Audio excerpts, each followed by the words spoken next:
Jean-Luc Benamia veut légaliser le cannabis et appuyer la loi de transition énergétique.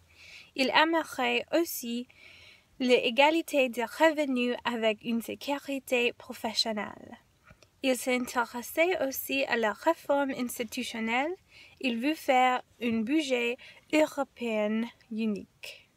La campagne de Benoît Hamon porte sur le chômage et la pauvreté, mais il ne fournit pas beaucoup de détails pour s'aider au cœur des entretiens. La campagne de Marie-Noëlle Lenneman est axée sur la politique économique. Elle soutient de grands investissements publics et espère créer une immense quantité d'emplois. Arnaud Montebourg propose de faire beaucoup de traités avec l'Union européenne et veut prendre des sanctions. François de Rugy n'est pas fourni beaucoup de détails sur ses propositions, mais nous savons qu'il veut fixer le chômage et a quelques inquiétudes sur l'environnement. La proposition de Gérard Filouche consiste à fixer le salaire minimum, à modifier les semaines de travail et à gérer le salaire.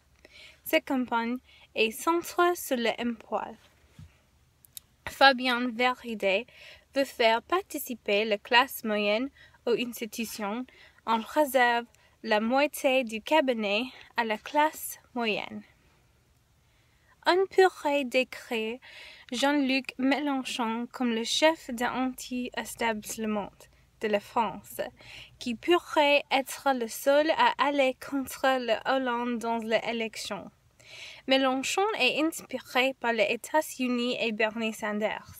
Il appelle la gauche comme humaniste, républicaine, écologiste et sociale. Il a les meilleures idées de ses valeurs